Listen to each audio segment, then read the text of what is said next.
Oke, ketemu lagi dengan Dogmaster di Dogmaster Channel yang gak suka-suka gue di sesi edukasi. Sekarang kita akan membahas soal yang banyak ditanya orang, yaitu animal communicator.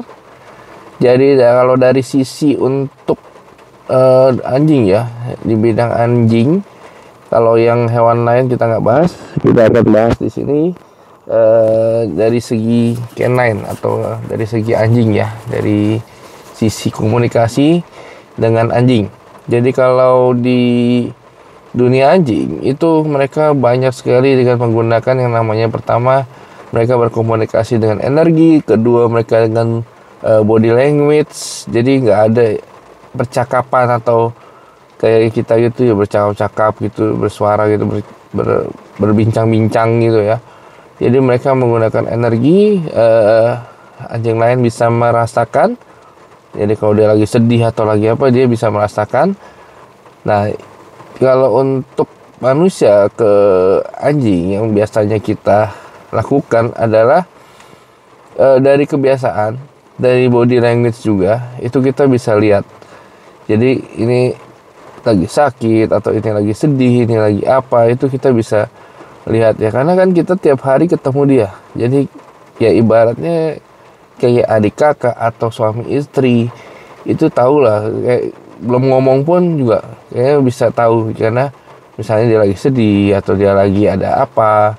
Nah itu kita bisa tahu tanpa perlu jasa pihak ketiga untuk sebagai perantara ya. Jadi kalau sampai perlu berarti emang nggak deket atau emang jarang berkomunikasi. Tapi kalau biasanya ada bonding, biasa kita udah langsung tahu, tanpa jasa itu pun kita udah tahu anjing kita kenapa, anjing kita mau apa, itu kita bisa tahu.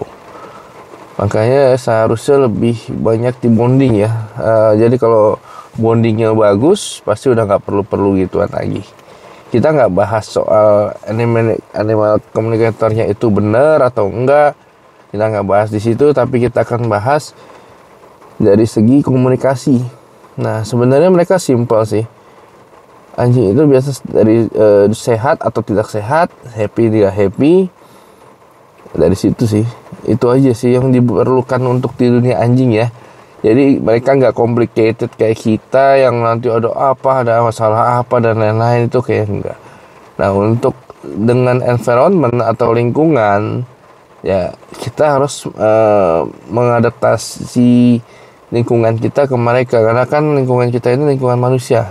Kita nggak bisa terima beres langsung kita bawa ke rumah, langsung kita mau dia pintar, dia mengerti, oh ini itu harus diajarkan. Jadi kalau ingin cari dog trainer, kita bisa panggil, nomornya ada di deskripsi atau di web ini untuk dog trainer. Kalau perlu untuk in-house training supaya anjing tidak mengacak dan lain-lain, itu bisa. Kita juga bisa untuk toilet training atau untuk show dan lain-lain, itu kita juga bisa. Nah balik lagi ke yang tadi. Jadi sebenarnya simple untuk rabul, itu tuh simple untuk doggy ya. Nggak perlu yang komunikasi yang kayak kita mesti ngobrol gitu, enggak. Ya kita udah tahu aja gitu loh, kalau dia lagi sakit atau dia lagi sedih atau dia lagi ada sesuatu yang tidak beres, itu biasanya kita langsung tahu ya. Kalau kayak sakit biasa nggak mau makan, dari pupnya, dari hidungnya yang nggak basah kayak gitu, itu udah kita bisa tahu sih, nggak perlu perantara.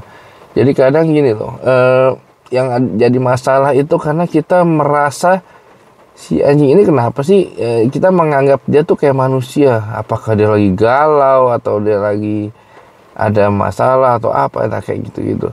Sebenarnya enggak, hubungan anjing dengan anjing tuh enggak sekomplikated kayak manusia dengan manusia.